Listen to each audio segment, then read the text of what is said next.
Saya undang kita semua untuk mempersiapkan diri kita dalam mendengarkan firman Tuhan. Mari kita sama-sama berdoa sebelum kita mendengar khotbah. Ya Tuhan kami bersyukur Tuhan kalau kami sebagai manusia yang berdosa boleh datang ke rumah Tuhan, boleh datang untuk bertemu dengan Tuhan, Allah Sang Pemberi Hidup, Allah Juru Selamat kami. Terima kasih kami boleh mengenal kasih Tuhan yang begitu besar di dalam diri Yesus Kristus yang sudah mengorbankan hak Tuhan untuk bisa menjadi manusia, menjelma menjadi manusia, mengosongkan diri untuk menyelamatkan kami yang berdosa. Kami begitu bersyukur Tuhan atas karya keselamatan yang sudah Tuhan boleh kerjakan. Dan pada hari Minggu ini, di hari Sabat ini, kami mau mengucap syukur, membalas cinta kasih Tuhan yang begitu besar. Kami mau beribadah kepada Tuhan, kami mau mengenal Tuhan lebih dalam lagi. Kiranya Tuhan boleh memberkati setiap kami, dan ketika kami juga akan mendengarkan firman Tuhan, kiranya kami boleh melihat keindahan Tuhan, dan juga semakin mengenal siapakah Tuhan Yesus di dalam kehidupan kami. Berkatilah setiap kami Tuhan, persiapkanlah hati kami. Di dalam nama Tuhan Yesus Kristus, Tuhan dan Juru Selamat kami yang hidup, kami sudah berdoa. Amin. Mari kita buka Alkitab kita dari Yohanes pasal yang ke-10. Yohanes pasal yang ke-10 ayat 1 sampai 18 ini adalah menjadi pembahasan kita pada hari ini. Tapi kita akan membaca beberapa ayat saja. Yohanes pasal yang ke-10. Kita akan membaca ayat 1, ayat 7 dan ayat 11. Mari kita buka suara kita membacakan ayat yang pertama dulu. Yohanes 10 ayat yang pertama. Mari kita sama-sama membaca. Aku berkata kepadamu, sesungguhnya siapa yang masuk ke dalam kandang domba dengan tidak melalui pintu, tetapi dengan memanjat tembok, ia adalah seorang pencuri dan seorang perampok. Ayat 7. Maka kata Yesus sekali lagi, aku berkata kepadamu, sesungguhnya akulah pintu ke domba-domba itu. Ayat 11. Akulah gembala yang baik memberikan nyawanya bagi domba-dombanya. Bapak Ibu Saudara sekalian, hidup kita adalah hidup yang belajar. Hidup manusia adalah hidup yang belajar. Dari kecil kita belajar sesuatu. Menggunakan anggota tubuh kita itu pun belajar. Kita belajar bernafas, bergerak, berjalan. Kita belajar untuk bisa memegang sesuatu, kita belajar untuk berpikir, kita belajar untuk beremosi, kita belajar makan, minum, tidur yang baik seperti apa. Hidup kita adalah penuh dengan pembelajaran. Kalau kita lihat di gereja, Bapak Ibu Saudara sekalian, di gereja kita beribadah kepada Tuhan. Apakah ibadah kepada Tuhan ini adalah hal yang bisa kita lakukan dengan mudah? Tentu tidak. Kita perlu belajar juga beribadah kepada Tuhan. Belajar bernyanyi. Seperti tadi ya, ada lagu-lagu baru, kita belajar sesuatu dan harusnya itu menjadi hal yang menyenangkan kalau memang kita rasa tidak bisa. Kemudian kita belajar sesuatu yang baru dan kita lama-lama bisa menguasai hal tersebut. Kita belajar firman Tuhan, kita belajar melayani dan begitu banyak hal yang kita pelajari di dalam dunia ini, baik hari ini dan masa yang akan datang. Bapak Ibu Saudara sekalian, apa sih arti belajar itu? Ada beberapa definisi yang umum tentang belajar. Yang pertama yaitu adalah pengabdian waktu. Ya, pengabdian waktu dan perhatian dalam memperoleh pengetahuan akademik, terutama melalui buku. Ini adalah definisi yang unik dari belajar, Bapak Ibu Saudara sekalian ya. Ada soal pengabdian waktu, kita meluangkan waktu untuk belajar sesuatu itu begitu banyak. Sampai kita mengerti, menguasai dan bisa melakukannya dengan lebih baik lagi. Itu namanya belajar. Ada unsur waktu ya. Waktu itu kita habiskan. Ya, orang yang tidak belajar sesuatu itu tidak akan menghabiskan waktu banyak di sana. Ada attention, perhatian. Kita fokus memperhatikan. Kita mau memfokuskan pikiran hati kita kepada hal tertentu. Kemudian ada media baca juga seperti buku. Orang yang belajar, Bapak Ibu Saudara sekalian, akan memperlihatkan bahwa dia itu memang menghabiskan waktu di sana di subjek yang ingin dia pelajari. Berapa banyak waktu perhatiannya ke sana dan juga ada bahan ajar. Nah itu ya. Yang kedua, belajar itu adalah sebuah penyelidikan, investigasi, analisa yang begitu rinci terhadap suatu hal dan situasi. Definisi ini lebih padat lagi ya, lebih ketat lagi, betul-betul merinci. Merinci apa? Kalau kita belajar di dalam gereja itu kita belajar apa sih? Belajar Alkitab. Kita fokus merenungkan Alkitab, kita belajar dengan detail apa isi hati Tuhan yang Tuhan nyatakan melalui firman Tuhan. Nah kita belajar ya. Saat ini Bapak Ibu Saudara sekalian kita ibadah kan ya. Kita sedang melakukan tindakan ibadah. We are doing something, we are worshiping God. Tetapi Bapak Ibu Saudara sekalian, yang membuat tindakan kita itu berbeda kualitasnya dengan tindakan orang lain adalah apa? Yaitu punya sikap hati belajar atau tidak. Kita melakukan sesuatu itu biasa. Semua orang ibadah. Orang Kristen semua ibadah hari Minggu. Baik orang muda, orang tua, orang anak-anak lebih muda ya. Mereka melakukan sesuatu yaitu ibadah. Tetapi yang membedakan orang itu bisa lebih belajar mengenal Tuhan, lebih mendapatkan berkat rohani dari Tuhan sendiri, lebih merasakan sukacita Natal misalkan, lebih menghargai firman Tuhan, lebih menghargai ibadah, itu apa? Sikap hati yang belajar. Ini yang tidak dimiliki oleh banyak orang Bapak Ibu Saudara sekalian, sehingga akhirnya orang-orang Kristen hanya sebatas doing something. Ya, hari Minggu ibadah, ayo. Belajar enggak? Enggak. Ya, tiap minggu ibadah, tiap minggu ibadah, tiap minggu ibadah. Kenal Yesus enggak? Boro-boro. Mengambil keputusan enggak? Percaya kepada Yesus sebagai Tuhan dan Juru Selamat. Siapa dia? Enggak ngerti. Karena apa? Doing something, hanya doing something, rutinitas. Tidak sungguh-sungguh hati yang seorang murid. Bapak Ibu Saudara sekalian, Yesus katakan barang siapa mau menjadi muridku, dia harus mengubah hatinya. Menyangkal diri, belajar menyangkal diri, memikul salib, kemudian barulah mengikut Yesus Kristus. Saat ini kita ibadah, we are worshiping God. Tetapi hati kita bagaimana? Seharusnya kita punya sikap hati belajar, ibadah lebih baik lagi. Kita dengar khotbah, kita dengar khotbah. Saat ini kita semua dengar khotbah. Saya pun mendengar khotbah. Tapi ada sikap hati mau belajar nggak untuk bisa dengar khotbah lebih baik lagi, lebih baik satu hari lagi. Nah itu kita perlu pelihara sebagai orang Kristen. Sebagai orang Kristen sangat penting punya sikap hati belajar, karena ini adalah wujud kerendahan hati kita kepada Tuhan yang memberikan segala pengetahuan, segala ilmu. Tuhan adalah sumber ilmu, Tuhan adalah sumber segala pengetahuan, Tuhan adalah sumber segala anugerah. Kita mau belajar meresponi anugerah Tuhan ini. Supaya apa? Supaya kita juga bisa mau untuk senantiasa maju dan bertumbuh dalam setiap aktivitas yang kita lakukan. Kita belajar. Sebagai orang tua kita belajar, sebagai para pemuda yang Kristen itu seperti apa harus belajar ya. Kalau enggak kita hanya lakukan sesuatu saja. Bapak Ibu Saudara sekalian, di dalam mengajar firman Tuhan, Yesus seringkali menggunakan suatu metode belajar yaitu perumpamaan. Bagaimanakah Yesus mengajar perumpamaan? Yang pertama yang bisa kita lihat adalah Yesus menyatakan kisah nyata sehari-hari untuk menjelaskan tentang suatu kebenaran. Ini kita bisa pelajari ya. Ini kita bisa lakukan juga dalam kehidupan sehari-hari. Perumpamaan adalah suatu metode belajar. Sederhananya ya, perumpama. Contohnya seperti, terjadi enggak? Ya tidak, tapi bisa terjadi enggak? Bisa terjadi.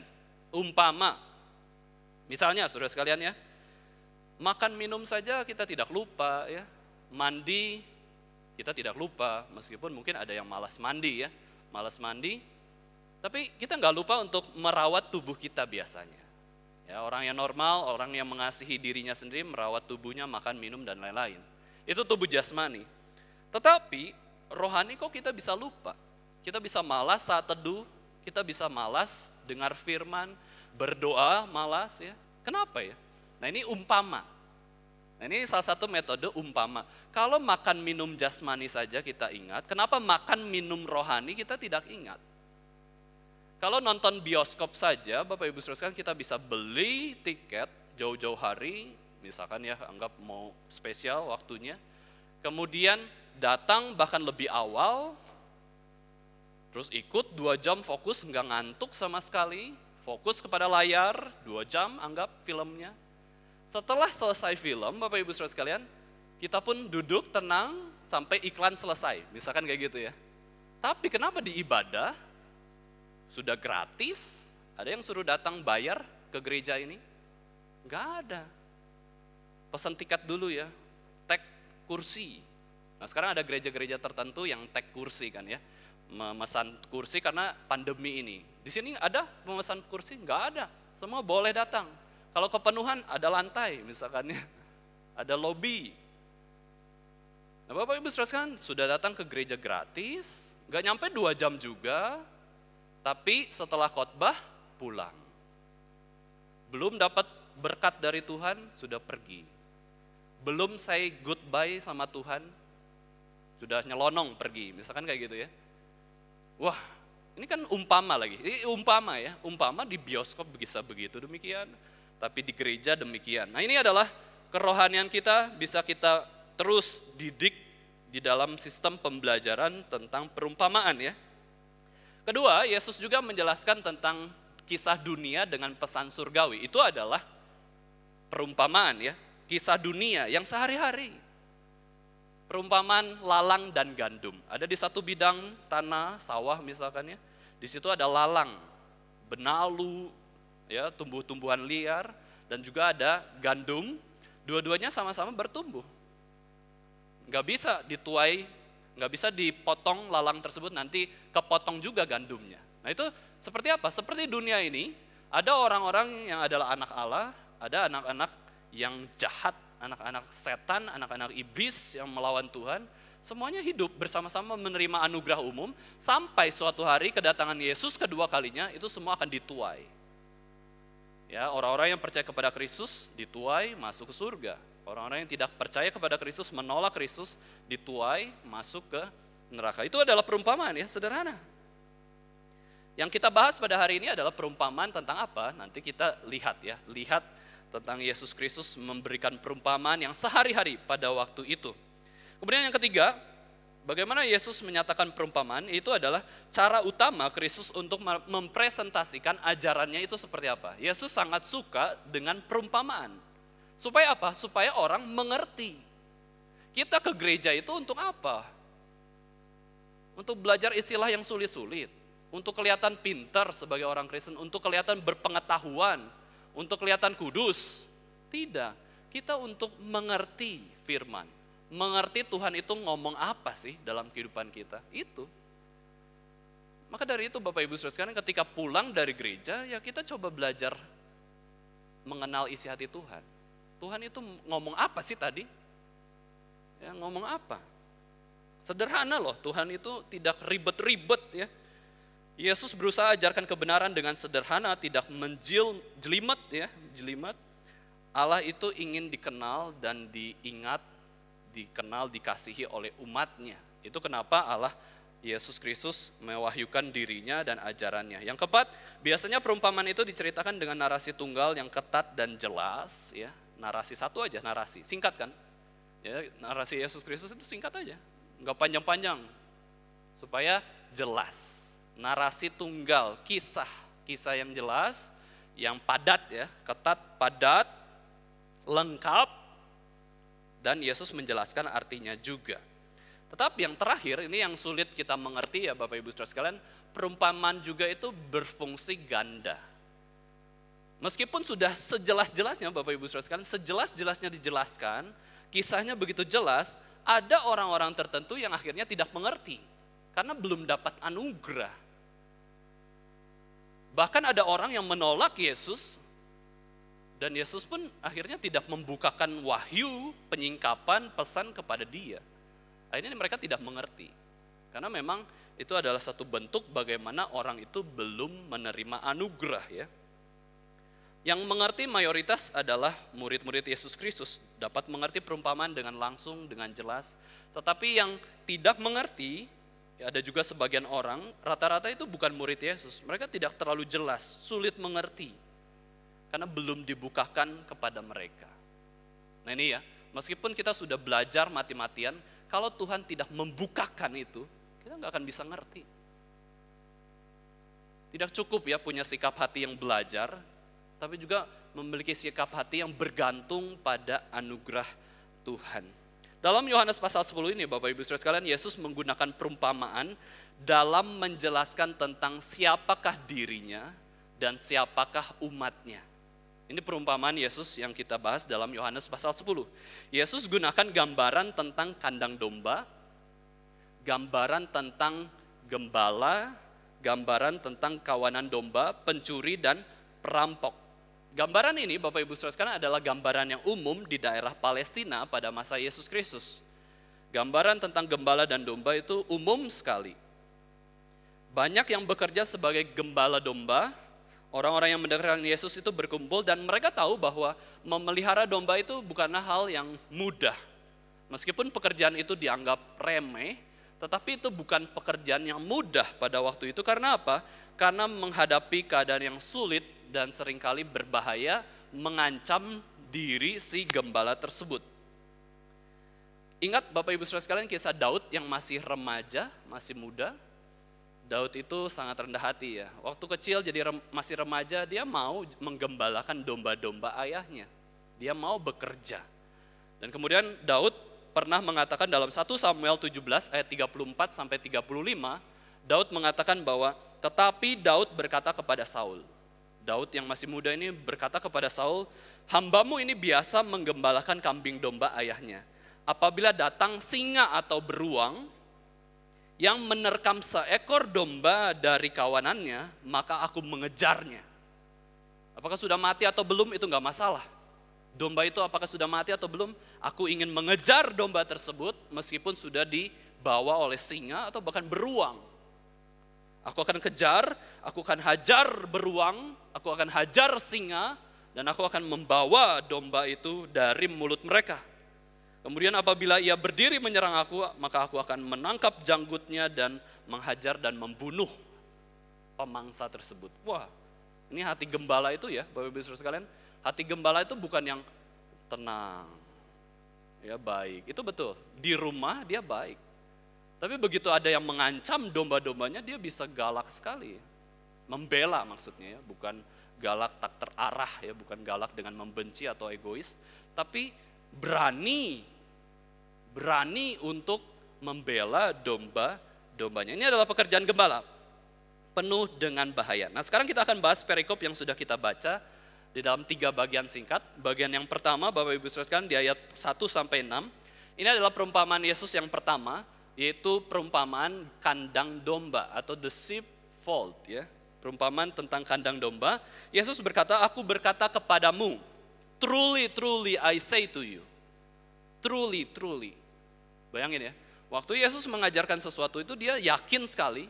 Truly, truly, sesungguhnya siapa yang masuk ke dalam kandang domba dengan tidak melalui pintu, tetapi dengan memanjat tembok, dia itu bukan gembala, tetapi seorang pencuri dan perampok.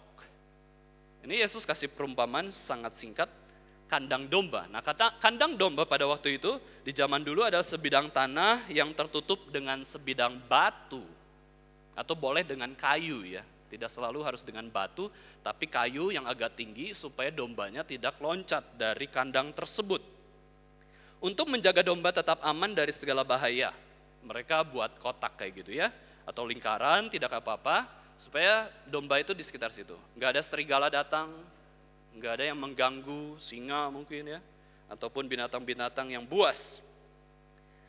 Yesus jelaskan bahwa orang yang masuk ke kandang domba, tapi tidak melalui pintu, itu adalah pencuri dan perampok. Sederhana sekali ya, semua orang tahu pencuri, semua orang tahu perampok pada zaman itu. Dia itu pencuri, dia itu perampok kalau dia tidak lewat pintu yang ada. Nah pintu itu ya ada satu pintu sepetak, dijadikan pintu ya di lingkaran tersebut atau kotak tersebut.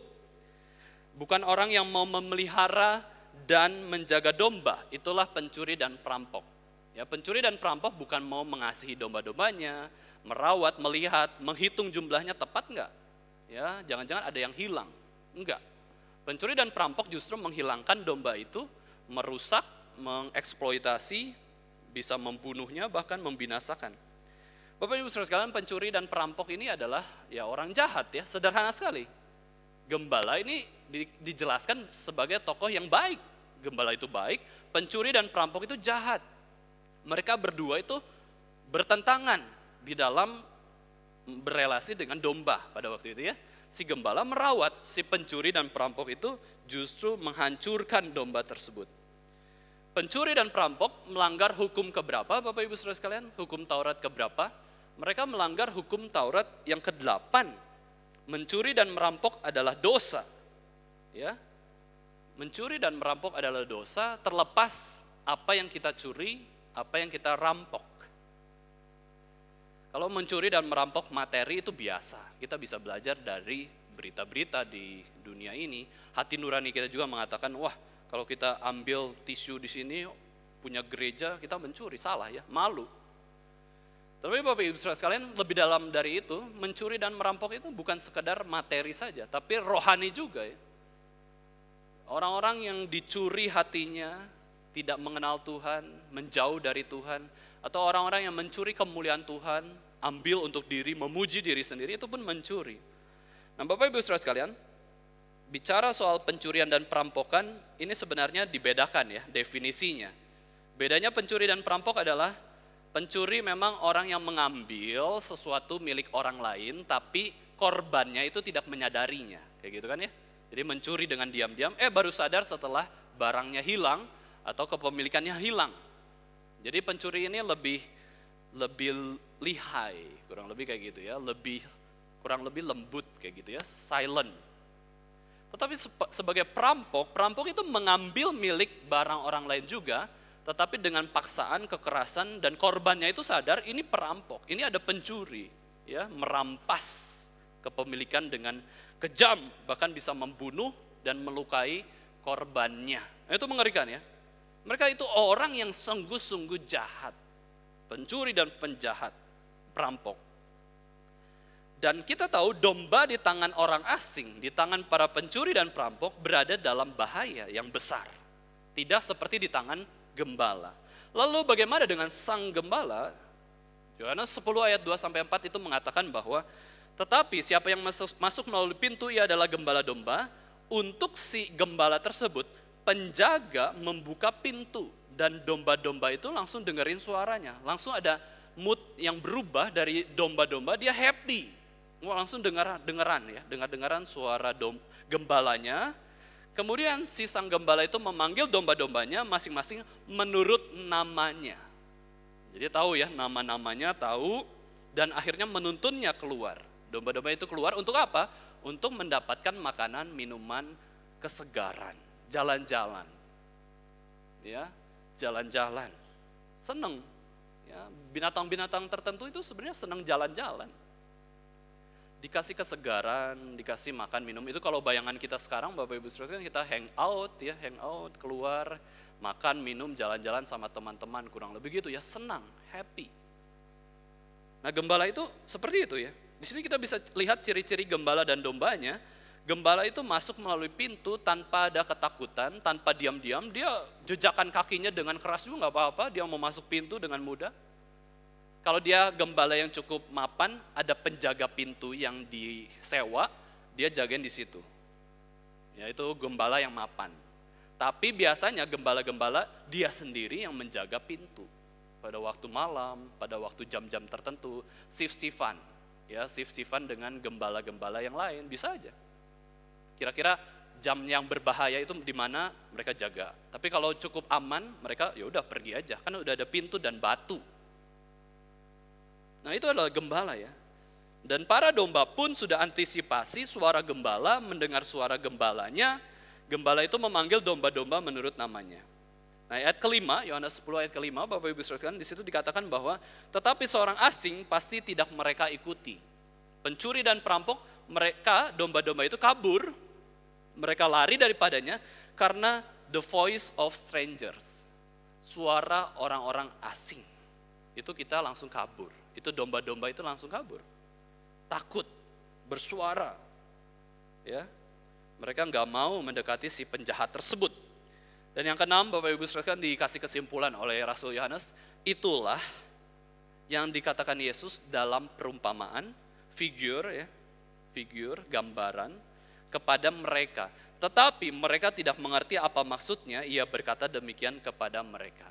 Bapak Ibu sekalian, waktu Tuhan Yesus jelaskan perumpamaan kandang domba, pintu dan gembala yang baik, itu Yesus pendengar utamanya siapa? Pendengar utamanya itu bukan para murid. Pendengar utamanya itu orang Farisi. Yesus katakan, akulah pintu, akulah gembala yang baik. Ini ke orang Farisi loh. Orang Farisi itu dapat teguran yang sangat keras sekali. Jadi berarti kita sudah bisa melihat, bisa lebih jelas bahwa perumpamaan Yesus Kristus ini bicara soal kehidupan orang Farisi. Lebih kontekstual, siapa orang Farisi ini? Nah, bagian kedua kita bahas ya, bagian kedua. Bagian kedua dari ayat 7 dan 10, Bapak Ibu Saudara sekalian, penjelasan tentang perumpamaan akulah pintu ke domba-domba tersebut. Yesus ketika melihat mereka nggak mengerti, Yesus kasih lagi perumpamaan yang lain, yaitu perumpamaan tentang pintu. Jadi kita bisa lihat bahwa di dalam perikop ini ada 3 perumpamaan. Pertama kandang domba, ya, gembala dan pencuri dan perampok. Nah kemudian mereka nggak ngerti, dikasih perumpamaan lain. Sekarang Yesus menjelaskan tentang perumpamaan itu mengaitkan dengan dirinya sendiri. Tadi kan cuma sekadar umum aja, itu. Tapi waktu Yesus jelaskan tentang pintu, akulah pintu ke domba-domba itu. Ayat 7 mengatakan bahwa, maka kata Yesus sekali lagi, truly, truly I say to you, sesungguhnya aku berkata kepadamu, akulah pintu ke domba-domba itu. Yesus kaitkan perumpamaan yang lain ini dengan dirinya. Aku adalah pintu. Bapak Ibu Saudara sekalian, pintu ini di dalam kandang domba memainkan peranan yang penting juga. Ya, fungsi pintu itu apa sih? Itu menjaga dan melindungi dari segala hal yang memang dilarang masuk ke dalam ruangan tersebut.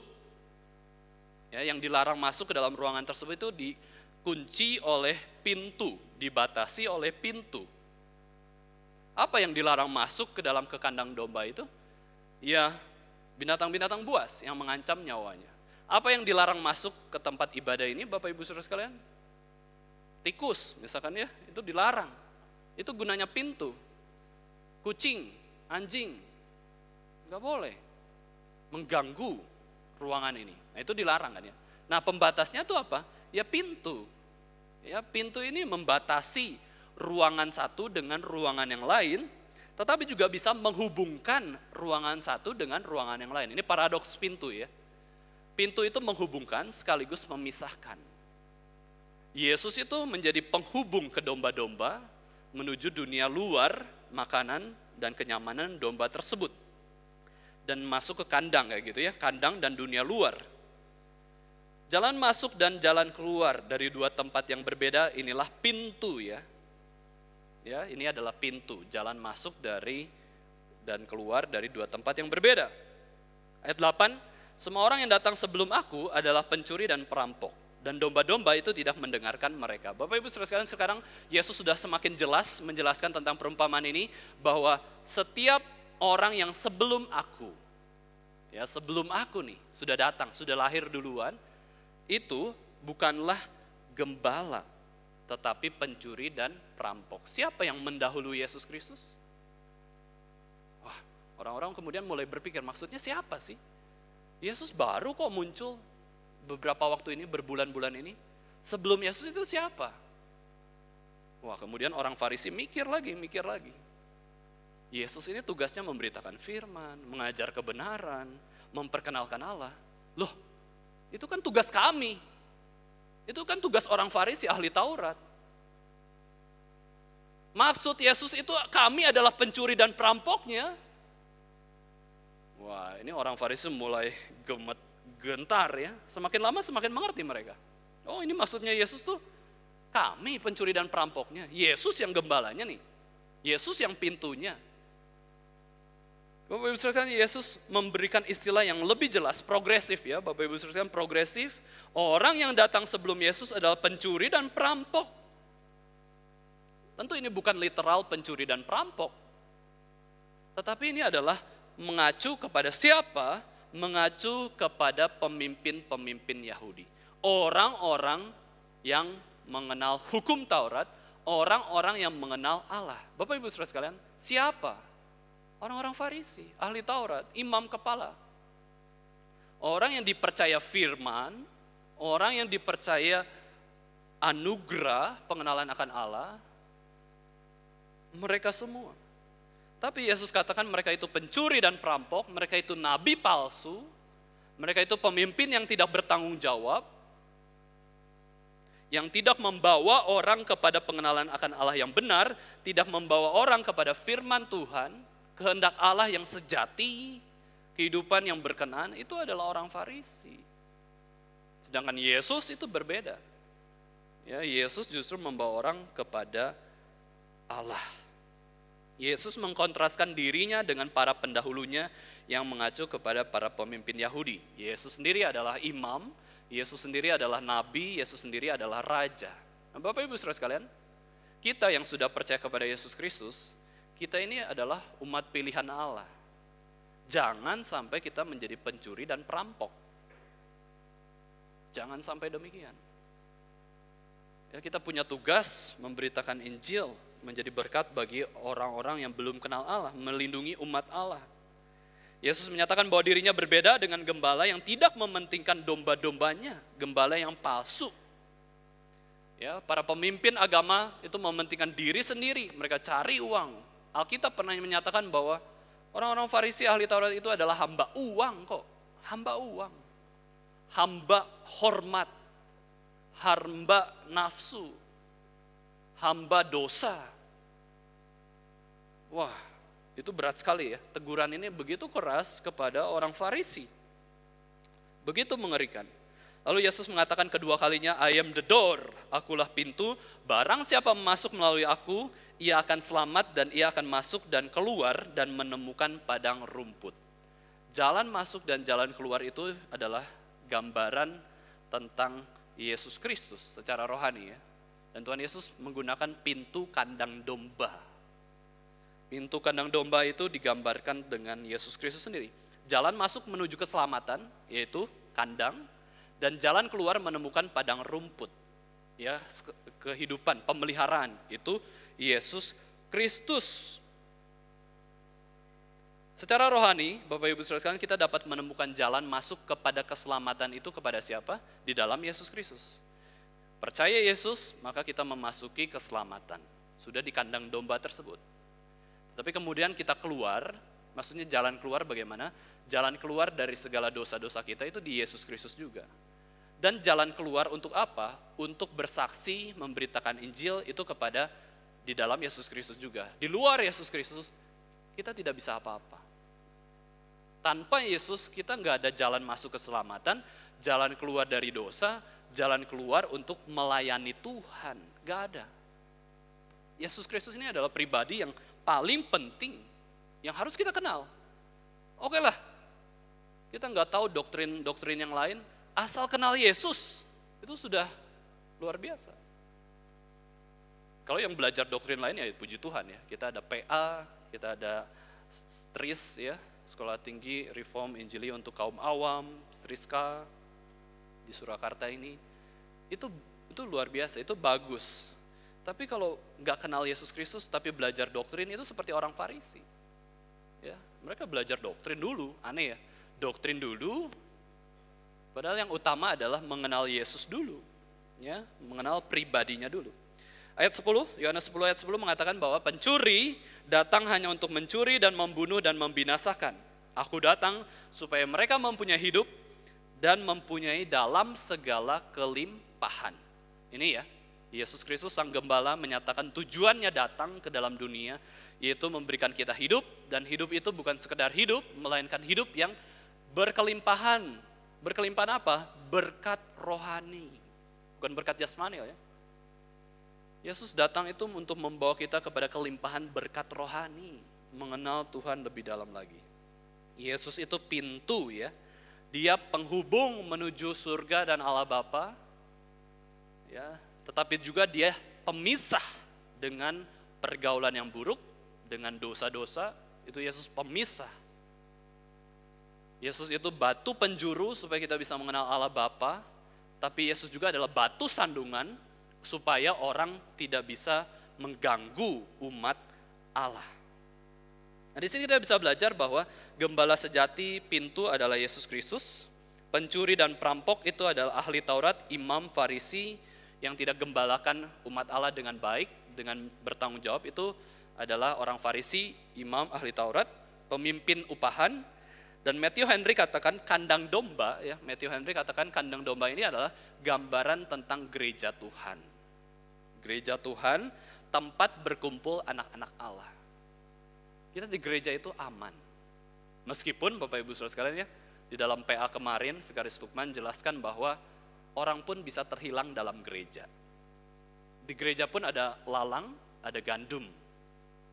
Nah, ini saya nunjuk bukan kepada orang tertentu ya, kamu lalang, kamu gandum, kamu umat Allah, kamu bukan umat Allah, bukan ya. Tapi ada orang yang terhilang di gereja, ada. Alkitab menyatakan, mereka hanya mencicipi anugerah Yesus Kristus, mereka mencicipi ibadah di gereja, tapi mereka nggak mengenal Yesus, mereka nggak punya kepastian masuk surga. Nah ini sayang sekali, sayang sekali. Nah, kandang domba itu adalah tempat yang aman bagi kita. Gereja itu harus menjadi tempat yang aman. Jangan sampai orang datang ke gereja, wah nggak aman ya, nggak selamat, nggak damai sejahtera. Takut. Orang-orangnya jahat semua, pencuri dan perampok semua. Nggak ada yang hati gembala itu nggak ada. Yang hati gembala cuman dituntut hamba Tuhannya aja. No jemaat. Yesus itu jelaskan tentang gembala yang baik, pintu itu kepada orang yang Farisi loh. Orang Farisi yang belum kenal Tuhan. Kita harusnya lebih kenal Tuhan lagi, lebih bisa meneladani Tuhan lagi. Bagian ketiga dari khotbah kita adalah ayat 11 sampai 18, perumpamaan tentang akulah gembala yang baik. Bapak Ibu Saudara sekalian, seorang misionaris Jerman bernama Ludwig Ingwer Nommensen. Nah, kita lebih kenal di Indonesia ini adalah Nommensen. Ada kampus di Medan itu Nommensen juga ya, Universitas Nommensen. Nommensen adalah salah satu misionaris paling berhasil di sepanjang sejarah negara Indonesia. Sepemahaman saya Bapak Ibu Saudara sekalian, jemaat yang paling banyak di Indonesia ini bisa dikatakan jemaatnya Nommensen. Sekitar 2 juta orang jemaatnya. Kita GRI Bapak Ibu Saudara sekalian 100.000 pun nggak nyampe, 50.000 pun nggak nyampe ya, GRI. Nommensen jemaatnya 2 juta di Indonesia. Bayangkan betapa besar gerejanya Nommensen. Hasil pemberitaan Injil dari Nommensen. Kenapa dia berhasil Bapak Ibu Saudara sekalian? Karena dia menjadi gembala yang baik, dia menjadi pintu. Dia meneladani Yesus Kristus, akulah gembala yang baik dan akulah pintu menuju domba-domba, menuju keselamatan, menuju orang-orang pilihan Allah. Dia menjadi pintu jalan masuk dan jalan keluar bagi orang-orang Batak. Ini Nommensen. Orang Jerman bisa memberkati orang Batak. Ini mujizat Bapak Ibu Saudara sekalian. Kita sesama suku saja belum tentu bisa saling memberkati. Ya, saling perang malah. Sesama suku loh. Israel Utara, Israel Selatan. Samaria dan Yerusalem bertengkar. Saling membunuh, saling perang. Tapi ada salah satu contoh ya, Bapak Ibu Saudara sekalian di dalam kehidupan kita, bahwa Nommensen menjadi berkat bagi orang-orang Batak. Dia menjadi hamba Tuhan yang sungguh mengasihi jemaatnya. Dan kenapa kita bisa katakan bahwa Nommensen menjadi contoh yang berhasil sebagai gembala yang baik dan sebagai pintu Bapak Ibu Saudara sekalian? Karena pengaruh hidupnya begitu besar bagi suku Batak. Nommensen begitu mengasihi mereka, Nommensen mau melayani mereka, Nommensen mau memberitakan firman kepada mereka. Nommensen menerjemahkan perjanjian baru ke bahasa Batak. Coba Bapak Ibu Saudara sekalian terjemahkan satu artikel dari bahasa Inggris ke bahasa Indonesia. Ya, itu berat. Nah sekarang perjanjian baru ya, 27 kitab, kita terjemahkan coba yuk ke bahasa Jawa, tapi udah ada ya, yang menerjemahkan. Coba pikir yang belum diterjemahkan kemana, kita coba terjemahkan juga nggak mudah ya. Ngabisin waktunya seberapa lama menerjemahkan perjanjian baru ke bahasa Batak. Dia harus pelajari bahasa Batak dulu, harus mengerti dulu ya. Terus kemudian dia buat kalimat. Nah ini orang yang terpelajar ya. Dan sebelum No Man's Land sudah ada 3 misionaris Inggris yang ditangkap dan diusir. Misionaris Amerika 2 orang ditangkap dan dihukum, bahkan dibunuh, dagingnya dimakan di pasar bersama-sama. Jadi ada yang dibunuh, ada yang diusir.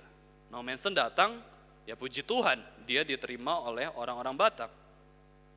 Meskipun begitu, No Man's Land terus mau melayani ya, meskipun banyak bahaya, karena apa?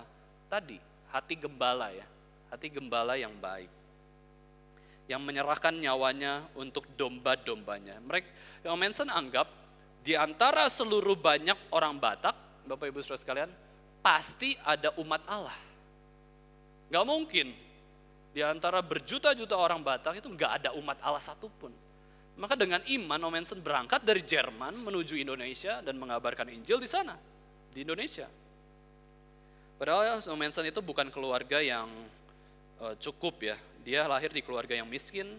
Pada umur 12 tahun juga dia pernah mengalami kecelakaan, ditabrak kereta kuda gitu ya. Hidupnya bukanlah hidup yang sukacita ya, diberkati Tuhan secara kelihatan. Bukan berkecukupan, tapi dia mau menderita bagi Kristus. Bapak Ibu Saudara sekalian, bagian ini dalam pengajaran Yesus Kristus di bagian 3 ini adalah tentang kekristenan ya, tentang kekristenan, tentang kita sebagai murid-murid Yesus, pengikut Yesus, bahwa dalam kerohanian orang Kristen, kita itu memiliki relasi dengan Tuhan itu seperti gembala dan domba. Ya, seperti gembala dan domba. Seringkali kita berelasi dengan Tuhan seperti apa sih? Ya seperti ini. Tetapi biasanya Tuhan memberikan aturan lah ya. Waktu Tuhan Yesus Kristus ajarkan doa Bapa kami, Bapak Ibu Saudara sekalian, Tuhan Yesus mengajarkan, ayo berelasi kepada Tuhan itu seperti kepada Bapa, relasi keluarga. Bapa kami yang di surga. Tadi kita sudah naikkan doa ini ya. Berarti Tuhan menginginkan relasi yang paling mendekati adalah, yang paling utama itu relasi keluarga. Allah Bapa, kita ini anak. Tetapi relasi kepada Tuhan juga ada seperti ini, gembala dan domba. Kita ini domba yang lemah, tersesat, hina ya. Dan Yesus diutus oleh Allah Bapa untuk menggembalakan umatnya. Jadi memang perikop ini mau menjelaskan gambaran gembala yang baik itu seperti apa, dan gembala yang tidak baik itu seperti apa. Ayat 11, Yesus katakan, akulah gembala yang baik menyerahkan nyawanya bagi domba-dombanya. Yohanes 15 ayat 13, mari kita buka. Yohanes 15 ayat 13, kita baca bersama-sama. Gembala yang baik itu menyerahkan nyawanya bagi domba-dombanya ya. Martir, berkorban gitu ya. Terus di Yohanes 15 ayat 13 mengatakan, kita baca bersama-sama, 1, 2, 3. Tidak ada kasih yang lebih besar daripada kasih seorang yang memberikan nyawanya untuk sahabat-sahabatnya. Ini adalah kasih yang terbesar ketika menyerahkan nyawa bagi sahabat-sahabatnya, bagi domba-dombanya. Ini ciri gembala yang baik, dia berkorban, dia mati bagi kita. Waktu Natal, Bapak Ibu Saudara sekalian, Natal, Yesus lahir ke dunia ini, Yesus bukan sekedar lahir ya. Dia memiliki tujuan 33,5 tahun ke depan hidupnya, yaitu apa? Dia menyatakan, dia menggenapi apa yang diminta oleh Allah Bapa, yaitu apa? Untuk menggembalakan umat-umatnya. Dengan apa? Dengan kematian Yesus Kristus di atas kayu salib. Dia mati, bangkit pada hari yang ketiga, dan dia naik ke surga. Ini Yesus Kristus, ini kasihnya yang begitu besar kepada kita, untuk keselamatan kita.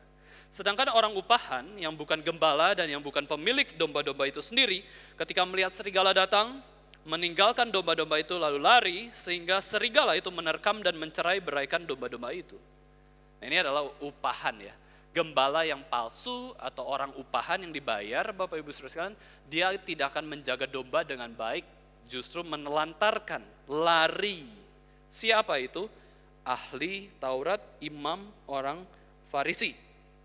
Yaitu mereka tidak ada kasih kepada domba-dombanya. Kenapa gembala palsu, nabi-nabi palsu, orang upahan itu lari? Karena dia itu upahan, dia dibayar. Ya, dia dibayar. Nah, Bapak Ibu Saudara sekalian, seringkali justru aneh ya. Orang-orang ketika bayarannya mahal, baru kerjanya sebaik mungkin. Harusnya kan gitu ya. Harusnya diupah loh, kerja yang sebaik mungkin. Tapi manusia berdosa aneh. Semakin dia dapat kenyamanan, sudah diupah, ya udahlah, kerjanya seadanya. Nah, itu namanya upahan. Seharusnya adalah apa? Pengabdian, bukan upahan. Gembala yang sejati itu pengabdian. Gembala yang palsu itu adalah upahan. Ya berdasarkan upah lah. Ya, kalau kecil ya udah kecil. Kalau besar pun kalau bisa kecil pekerjaannya ya dikerjakan dengan sepele ya. Nah ini bahaya ya. 14, ayat 14, akulah gembala yang baik dan aku mengenal domba-dombaku dan domba-dombaku mengenal aku. Inilah ciri gembala yang baik yang selanjutnya, selain dia mengorbankan nyawanya untuk domba-dombanya, dia pun mengenal domba-dombanya dan domba-dombanya pun bisa mengenal dia. Gembala yang baik mengenal namanya dan gembala yang baik itu mau dikenal. Ya, mau dikenal. Itu relasi yang sederhana sekali ya, Bapak Ibu Saudara, di dalam kehidupan kita sehari-hari. Kita pun punya fungsi ini nanti. Kita akan belajar bahwa kita tuh punya fungsi gembala juga. Apa? Ya kita berkorban untuk orang lain. Ya berkorban, kemudian mau mengenal orang lain, terus mau dikenal oleh orang lain. Bukan hanya mau mengenal saja ya, atau mau dikenal aja, bukan. Ini gembala yang baik itu seperti itu. Sama seperti Bapa mengenal aku dan aku mengenal Bapa dan aku memberikan nyawaku bagi domba-dombaku, ada lagi padaku domba-domba lain yang bukan dari kandang ini, domba-domba itu harus kutuntun juga dan mereka akan mendengar suaraku dan mereka akan menjadi satu kawanan dengan satu gembala. Ayat 17-18, Bapa mengasihi aku oleh karena aku memberikan nyawaku untuk menerimanya kembali. Dan ayat terakhir, ayat 18, tidak seorang pun mengambil daripadaku, melainkan aku memberikannya menurut kehendakku sendiri, aku berkuasa memberikannya dan berkuasa mengambilnya kembali. Inilah tugas yang kuterima dari Bapakku. Bapak Ibu Saudara sekalian, ketika kita melihat Yesus adalah gembala yang baik, dia adalah pintu, ya, pintu jalan masuk ke dalam surga dan keselamatan dan jalan keluar dari segala dosa, Bapak Ibu Saudara sekalian, kita bisa melihat bahwa Yesus itu sungguh-sungguh mengasihi kita. Ini cuman kebenaran ya, ini kebenaran. Ini suatu kebenaran. Tapi kebenaran ini percuma juga kalau kita tidak sungguh-sungguh meminta kita bisa merasakan kasih Tuhan yang begitu besar. Ya udah cuman kebenaran, logika aja, di logika ya. Di pikiran kita. Yesus kasihnya tuh sangat-sangat besar di dalam hidup kita. Yesus sangat besar mengasihi kita sampai menyerahkan nyawanya yang begitu berharga. Coba rasakan kasih ini Bapak Ibu Saudara sekalian. Rasakan kasih Tuhan itu bukan sekedar tahu, apa sih tahu itu ya. Coba alami, minta Yesus Kristus menyatakan kasihnya begitu besar. Dia sudah menyerahkan nyawanya bagi kita. Tetapi ketika melihat ayat ini Bapak Ibu Saudara sekalian, ternyata Yesus pun bukan mengasihi kita dengan besar.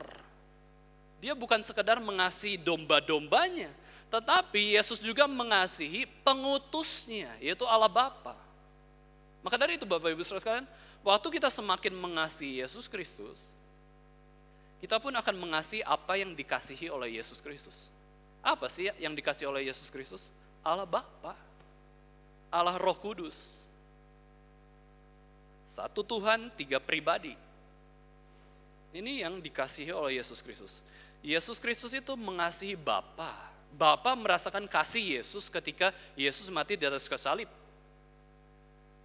Yesus itu menyerahkan nyawanya untuk kita dan itu pun Yesus menyerahkan dirinya untuk Bapaknya dengan ketaatan mati sampai di kayu salib. Bapak Ibu Saudara sekalian, kita bisa belajar ya. Yesus itu gembala yang baik. Dia bukan gembala upahan. Kematian Yesus menghidupkan domba-dombanya. Tetapi kematian gembala upahan itu membuat dosa itu mati juga ya. Domba itu mati juga. Ya, kematian gembala ya upahan, gembala pada umumnya di Palestina misalkan ya. Kalau gembalanya mati, ya domba-dombanya nggak ada yang urus. Dan akhirnya domba-domba itu mati juga. Tetapi kematian Yesus Kristus membuat domba-dombanya itu hidup, kita hidup, umatnya hidup. Dari hal ini Bapak Ibu Saudara sekalian kita bisa belajar bahwa 3 hal, 3 tugas orang Kristen, yaitu kita pun memiliki tugas sebagai pintu, ya, pintu yang menjadi jalan masuk dan jalan keluar seperti Yesus Kristus. Kita jalan masuk kepada kehidupan rohani bagi orang-orang lain, ya. Kita menjadi pekabar Injil, kita jalan masuk agar orang bisa mengenal Allah yang sejati. Kita jalan masuk juga supaya orang bisa menemukan Allah, ya, pengudusan hidup. Dan kita juga jalan keluar bagi mereka yang membutuhkan kelepasan. Ya, jalan keluar bagi mereka yang butuh penghiburan, jalan keluar dari segala masalah-masalah dosa, keterikatan. Kita berjuang, ya, sebagai orang Kristen itu sebagai pintu. Pintu ke keselamatan, pintu menuju Allah. Kita itu sarana anugerah, ya. Kita tahu, ya, secara orang reform kan ada sarana anugerah. Sarana anugerah ini dinyatakan lewat apa? Lewat firman Tuhan, lewat doa, lewat sakramen. Tetapi orang yang dipenuhi dengan firman, orang yang dipenuhi dengan kehidupan yang berdoa, orang yang sungguh-sungguh menerima sakramen, dia pun bisa menjadi sarana anugerah bagi orang lain. Itulah pintu. Orang yang sungguh-sungguh menerima sarana anugerah, means of grace itu, firman, doa, sakramen, kita langsung jadi sarana anugerah bagi yang lain juga. Nah, ini yang kita harapkan, ya. Memang kita tidak sempurna, ya, kita berdosa, kita lemah. Tapi bukan berarti kita tidak mau menjadi berkat bagi orang lain. Yang kedua, sebagai domba, kita punya tugas, Bapak Ibu Saudara sekalian, mendengar suara gembala agung kita. Mendengar suara Tuhan, mendengar firman Tuhan, khotbah, ya. Mengenal Tuhan, mengenal pimpinannya. Kita itu sebagai domba haus dan lapar akan firman Tuhan dan kebenaran. Dan ketika kita dibuka, ya, misalkan kita itu di kandang domba, terus Yesus buka pintu tersebut, itu domba-domba itu senang. Kemana? Ke padang rumput. Maksudnya apa? Kita senang ketika melayani Tuhan. Ya, ke dunia, diutus ke dunia. Yuk keluar. Gereja kan dipanggil untuk apa? Keluar. Pergilah. Yesus usir kita, ya, dalam tanda kutip, ya. Pergilah, jadikanlah semua bangsa muridku. Pergi, keluar. Ya. Dari mana? Pintunya mana? Ya, kita lewat Yesus Kristus, kita buka pintu itu menuju pelayanan. Pelayanan kita itu semuanya harus kristosentris. Semua terpusat kepada Kristus. Maka waktu kita melayani, sangat penting doa, ya. Doa itu membuat kita tuh sadar kita melayani Kristus dan sesama kita. Kemudian yang ketiga, tugas kita adalah selain sebagai pintu, sebagai domba, nah ini yang sulit, ya, sebagai gembala juga. Sebagai gembala. Pendeta belum tentu bisa jadi gembala yang baik. Vikaris belum tentu bisa jadi gembala yang mengasihi umatnya. Belum tentu. Jemaat, mungkin jemaat ada bisa yang menjadi gembala yang baik. Kalau dia meneladani Yesus Kristus. Bapak Ibu Saudara sekalian, jadi gembala yang baik atau tidak bukan berdasarkan jabatan kita atau penilaian orang, ya. Yesus pernah bertanya kepada Simon Petrus, kepada orang yang sudah menyangkal Yesus Kristus. Yesus Kristus berkata bahwa, Simon anak Yohanes, apakah engkau mengasihi aku? Jawab Petrus, benar Tuhan, engkau tahu bahwa aku mengasihi engkau. Kata Yesus, gembalakanlah domba-dombaku. 3 kali perintah ini dikatakan oleh Yesus Kristus. 3 kali Simon Petrus mengatakan, benar Tuhan, aku mengasihi engkau. Bapak Ibu Saudara sekalian, kita sudah dikasihi Tuhan, itu benar. Itu kebenaran yang perlu kita minta supaya kita bisa merasakannya. Selanjutnya adalah, bentuk kita mengasihi Tuhan adalah kita melakukan tugas atau fungsi sebagai gembala. Gembalakanlah domba-dombaku. Di dalam kehidupan kita, Bapak Ibu Saudara sekalian, ada orang yang kuat, ada orang yang lemah. Kehidupan rohani Kristen, ya, orang Kristen. Orang yang kuat, dia menggembalakan orang yang lemah. Jangan pikir semua orang itu sama kerohaniannya, ya. Jangan pikir orang yang tua pasti lebih rohani, misalkan kayak gitu. Atau orang yang muda pasti lebih tidak rohani. Tidak. Ya, kita semua punya tugas kok untuk menggembalakan domba-domba Allah. Menggembalakan, saling menggembalakan. Ini adalah wujud kita mengasihi Allah.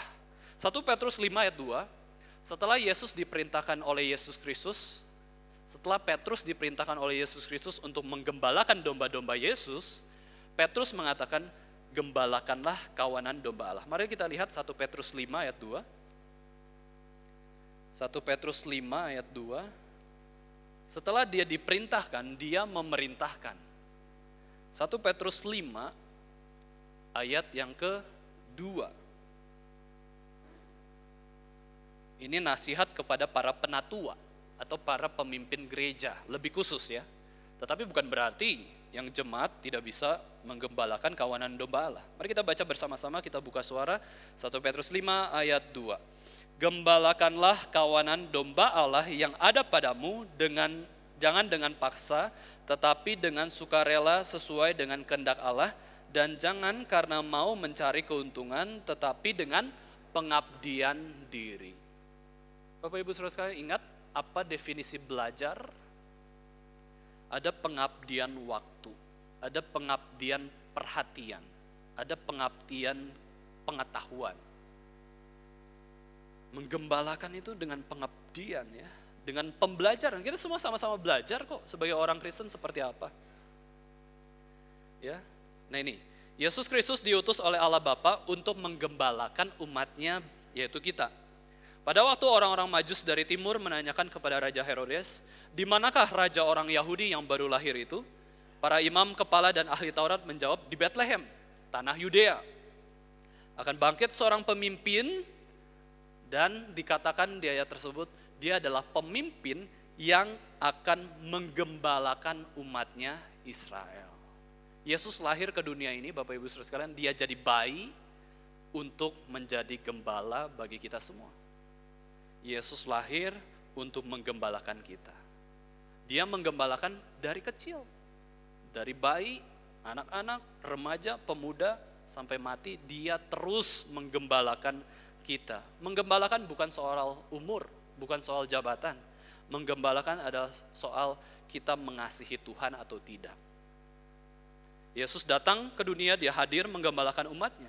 Dia adalah gembala yang baik. Dia adalah pintu, dia datang dengan tujuan untuk memberikan hidup kepada umatnya, dan bukan hanya hidup saja, tetapi hidup yang berkelimpahan di dalam Yesus Kristus, berkelimpahan berkat rohani.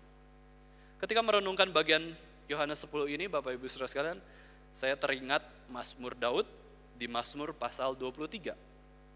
LAI memberikan judul perikop yang sama antara Yohanes 10 dan Mazmur 23. Judulnya Yohanes 10 adalah Gembala yang baik. Mazmur 23 ada tambahan di depannya, Tuhan Gembala yang baik. Mari kita sama-sama baca Mazmur 23, Bapak Ibu Saudara sekalian. Kita baca dengan bangkit berdiri. Mari kita sama-sama bangkit berdiri, kita menutup khotbah ini dengan membaca Mazmur 23 bersama-sama.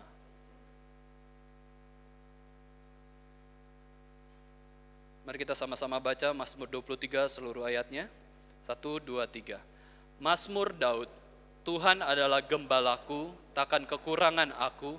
Ia membaringkan aku di padang yang berumput hijau. Ia membimbing aku ke air yang tenang. Ia menyegarkan jiwaku. Ia menuntun aku di jalan yang benar oleh karena namanya. Sekalipun aku berjalan dalam lembah kekelaman, aku tidak takut bahaya. Sebab Engkau besertaku. Gadamu dan tongkatmu itulah yang menghibur aku. Engkau menyediakan hidangan bagiku di hadapan lawanku. Engkau mengurapi kepalaku dengan minyak, pialaku penuh melimpah. Kebajikan dan kemurahan belaka akan mengikuti aku seumur hidupku, dan aku akan diam dalam rumah Tuhan sepanjang masa. Mari kita sama-sama berdoa. Tuhan Allah Bapa kami yang di surga, kami bersyukur Tuhan, betapa besar kasih Tuhan kepada kami.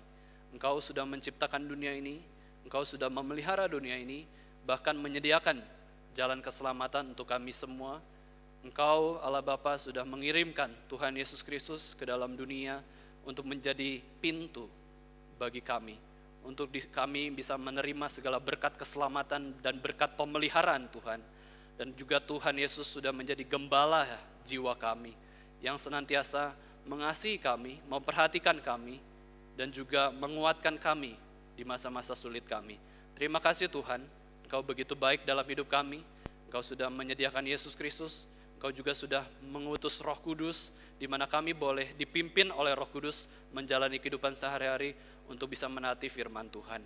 Ajarlah kami Tuhan untuk bisa melakukan tugas-tugas kami juga sebagai pintu, sebagai domba, dan juga sebagai gembala. Ajar kami Tuhan untuk bisa mengikuti teladan Yesus, seperti Yesus memberikan teladan kepada kami semua. Kiranya kami pun boleh bersemangat di dalam menaati firman Tuhan. Ampunilah segala dosa kami Tuhan, kami yang lemah, kami yang hina, kami yang berdosa, sangat membutuhkan anugerah Tuhan untuk bisa melihat dan mengenal siapakah Yesus Kristus lebih dalam lagi. Berkatilah setiap kami Tuhan, berbelas kasihanlah pada kami semua. Dengarlah doa kami, di dalam nama Tuhan Yesus Kristus, Tuhan dan Juru Selamat kami yang hidup kami sudah berdoa. Amin.